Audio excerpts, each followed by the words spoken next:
Hi everybody, आज हम बात करने वाले हैं कंपाउंड एक्सरसाइजेस के बारे में और आइसोलेशन एक्सरसाइजेस के बारे में। कौन सी बेटर होती हैं, दोनों अगर अच्छी हैं तो दोनों को कब कैसे इस्तेमाल करते हैं। तो मैं ये बताना शुरू करूं, मैं आपको अपना एक पर्सनल एक्सपीरियंस बताना चाहता हूं एंड कंपाउंड एक्सरसाइजेस से ही कनेक्टेड है।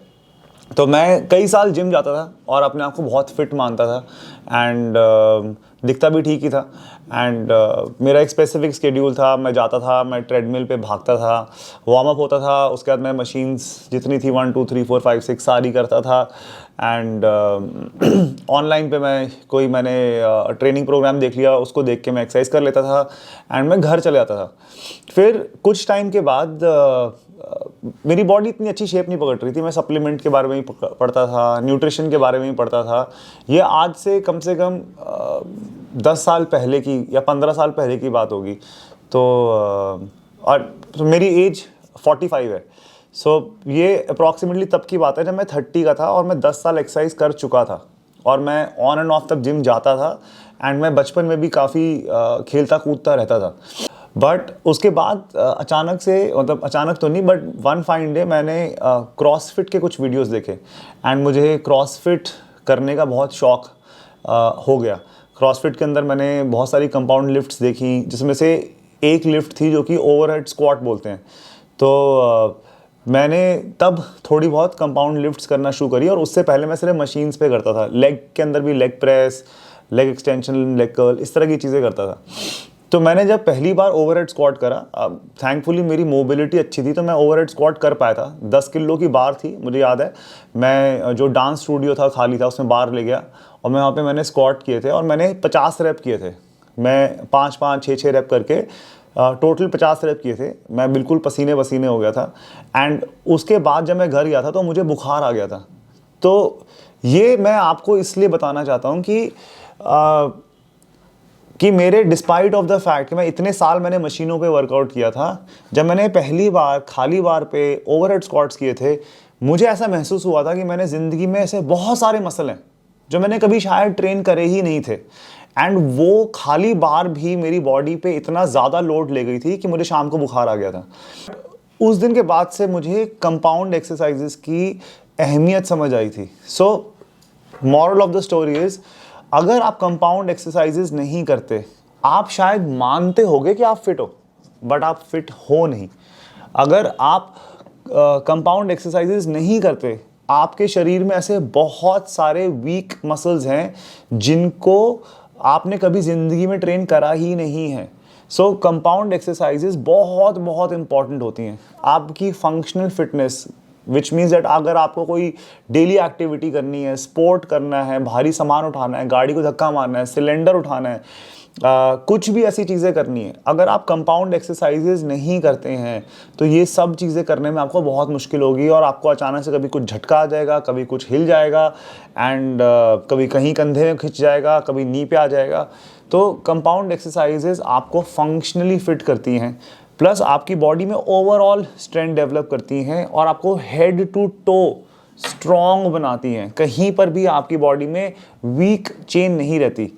तो compound lifts, strict shoulder presses, bench presses, dead lift, squat, lunges, ये स्नैच, क्लीन एंड जर्क, ये सारी कंपाउंड लिफ्ट्स हैं जो आपको विद टाइम सीखनी चाहिए। नेक्स्ट बेनिफिट कंपाउंड लिफ्ट्स का होता है टाइम एफिशिएंसी।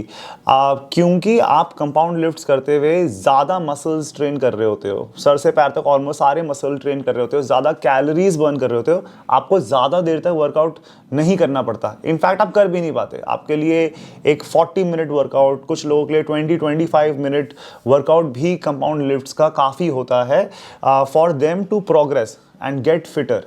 तो टाइम एफिशिएंट होता है। कभी कभार आप कंपाउंड लिफ्ट्स नहीं करो तो आप 2-2 घंटे भी वर्कआउट करोगे, वो उतनी कैलोरीज नहीं बर्न करेगा और उतना इफेक्टिव नहीं होगा जितना कि आपका एक 40 मिनट का वर्कआउट हो जिसके अंदर आपकी मेजरली मूवमेंट सारी कंपाउंड हो। राइट, सो टाइम कम है, कंपाउंड लिफ्ट्स पे फोकस करें। कंपाउंड लिफ्ट का एक और बेनिफिट होता है, वो होता है आपका हार्मोन प्रोडक्शन। जब आप हैवी स्क्वाट्स मारते हो, हैवी डेडलिफ्ट्स मारते हो, हैवी स्ट्रिक्ट शोल्डर प्रेसेस करते हो, तो आपकी बॉडी में पॉजिटिव हार्मोन्स प्रोड्यूस होते हैं, ग्रोथ हार्मोन लेवल्स इंक्रीज होते हैं, टेस्टोस्टेरोन लेवल्स इंक्रीज होते हैं, और ये सारे पॉजिटिव हार्मोन्स हैं, स्ट्रेस लेवल्स कम हो जाते हैं। एंड ये जो हार्मोनल शिफ्ट है, इससे आपकी बॉडी की फैट बर्निंग कैपेबिलिटीज़ बढ़ जाती हैं और मसल बिल्डिंग कैपेबिलिटीज़ भी बढ़ जाती हैं। नेक्स्ट बात करते हैं आइसोलेशन एक्सरसाइज के। अगर कंपाउंड लिफ्ट्स के इतने सारे बेनिफिट हैं, तो फिर आइसोलेशन एक्सरसाइज करते क्यों हैं? एक तो सबसे बड़ा रीज़न जो ये है कि आइसोलेशन मूवमेंट ही आपकी कंपाउंड लिफ्ट्स को सपोर्ट करती हैं। सो फॉर एग्जांपल, अगर मैं डेडलिफ्ट कर रहा हूँ एंड डेडलिफ्ट करते हुए मुझे अगर मेरी हैमस्ट्रिंग वीक है, तो मैं जो लोड उठाऊंगा वो over a period of time मेरे लोअर बैक पे हिट करना शुरू हो जाएगा। सो मुझे अगर ये चीज़ समझ आना शुरू होती है कि मेरे डेडलिफ्ट्स में वेट हैवी करना है, अपनी कंपाउंड लिफ्ट्स अच्छी करनी है, और मेरी हैमस्ट्रिंग वीक है, तो मुझे अपनी हैमस्ट्रिंग को आइसोलेशन में अलग से ज़्यादा ट्रेन करना पड़ेगा। Same is the case with squats. अगर मेरे स्क्वाट इतने अच्छे नहीं है and squat quad dominant exercise है, तो मुझे लेग एक्सटेंशन करनी पड़ेगी ताकि मेरे स्क्वाट्स ज़्यादा इंप्रूव हो जाएं। सो जो भी आप आइसोलेशन मूवमेंट होती है, वो हमारे कंपाउंड लिफ्ट्स को सपोर्ट करती है। अगर मेरे शोल्डर प्रेसेस भी मारने हैं मुझे, एंड उसके लिए अगर मुझे फ्रंट डेल्ट्स अलग से ट्रेन करने चाहिए आइसोलेशन में ताकि मेरे प्रेसेस बढ़ जाएं, तो या मुझे ट्राइसेप्स अलग से ज़्यादा ट्रेन करने चाहिए ताकि मेरी शोल्डर प्रेस बढ़ जाए। तो ये सारी चीज़ें इंटरलिंक्ड होती हैं। सो आइसोलेशन मूवमेंट्स आपको सपोर्ट, आपकी कंपाउंड लिफ्ट्स को सपोर्ट करती हैं। जब आप धीरे धीरे थोड़े एडवांस हो जाएंगे, ये आप समझ पाएंगे कि कौन सी आइसोलेशन मसल वीक की वजह से मेरी कंपाउंड लिफ्ट नहीं इंप्रूव हो रही, और वो करने से आप ओवरऑल कंपाउंड लिफ्ट ज़्यादा अच्छी कर पाएंगे, जिससे अगेन आपको ज़्यादा बेनिफिट्स मिल पाएंगे। नेक्स्ट आता है आपका आइसोलेशन एक्सरसाइजेस के अंदर कि अगर आपका गोल सिर्फ फिट होना ही नहीं बट फिट दिखना भी है, तो आप कोशिश करेंगे कि आपकी बॉडी एक स्पेसिफिक तरीके से ग्रो करे ताकि आप एस्थेटिकली अच्छे लगें। लाइक लड़कों के लिए broad shoulders, narrow waist, chest होनी चाहिए, बैक में वी टेपर होना चाहिए, क्वाड्स एक स्पेसिफिक तरीके से होने चाहिए। तो ये अगर आप टारगेट कर रहे हो, तो उसके लिए आपको अलग से एक्सरसाइजेस करनी पड़ेंगी और उन मसल्स को आइसोलेशन में ज़्यादा हिट करना पड़ेगा। आपको देखना पड़ेगा कि आपके जेनेटिक्स में क्या चीज़ स्ट्रॉन्ग है, क्या चीज़ वीक है। लाइक शोल्डर्स के अंदर आपको बहुत सारे फ्लाइंग मूवमेंट्स करने पड़ेंगे आपको मिडिल डेल्ट टारगेट करने के लिए, फ्रंट के लिए फ्रंट रेजेस, और रियर डेल्ट फ्लाई और रोज करने पड़ेंगे अपने रियर डेल्ट के लिए। तो फिर आपको एक 3D शोल्डर की लुक आती है। तो सिर्फ शोल्डर प्रेसेस से नहीं चलेगा, आपको ये सारी मूवमेंट्स आइसोलेशन मसल को ट्रेन करनी पड़ेगी for it to look good, right. And obviously ये फंक्शनली भी फिर स्ट्रांग हो जाते हैं, आपकी प्रेसिंग लिफ्ट्स भी बेटर होती हैं। बट आपको अच्छा अगर दिखना चाहते हैं तो आपको आइसोलेशन में करना पड़ेगा एक्सरसाइजेस। आपकी चेस्ट है, जनरली लड़कों की अपर चेस्ट वीक होती है, तो इंक्लाइन बेंच प्रेसेस ज़्यादा करनी पड़ेंगी, आपको इंक्लाइन पे फ्लाई ज़्यादा करने पड़ेंगे, क्लोज ग्रिप बेंच प्रेस करनी पड़ेगी इंक्लाइन पे, जिससे आपकी इनर चेस्ट बढ़े। तो आपको अलग अलग एक्सरसाइज करनी पड़ती हैं आपकी जेनेटिक्स के हिसाब से कि कौन सा मसल वीक है, और उनको ट्रेन करना पड़ेगा। तो इस आइसोलेशन एक्सरसाइजेस आपकी फिजिक को डेवलप करने के अंदर भी बहुत हेल्प करते हैं। तो अगेन आपको 6 पैक एब्स निकालने हैं, तो आपको टारगेट करना पड़ेगा, अपने एब्स की ट्रेनिंग अलग से करनी पड़ेगी। सिर्फ डेडलिफ्ट और स्क्वाट्स मारने से पता है कमर नैरो हो जाती है, रहती है, बट एक पॉइंट के बाद वो डेफिनेशन नहीं आती जब तक कि आप क्रंचेस और लेग रेजेस ढंग से ना मारें और ऑब्लिक्स ढंग से ट्रेन ना करें। तो आइसोलेशन एक्सरसाइजेस आपको नॉट ओनली आपकी कंपाउंड लिफ्ट को सपोर्ट करेंगी, ओवरऑल आपकी फिटनेस में इंप्रूव करेंगी, बट अच्छा दिखने में भी, सिर्फ फिट होने में नहीं, फिट दिखने में भी बहुत हेल्प करती हैं। एक और बहुत बड़ा बेनिफिट आइसोलेशन एक्सरसाइजेस का होता है कि अगर आप बीमार हो गए थे, इंजरी हो गई थी, रिहैब में जब आप वापस रिकवरी कर रहे होते हैं, तो आप धीरे धीरे आइसोलेशन एक्सरसाइजेस ही करते हैं, बैंड्स पे करते हैं, बॉडी वेट पे करते हैं, और धीरे धीरे स्ट्रेंथ बिल्ड करने के बाद ही कंपाउंड लिफ्ट पे आते हैं।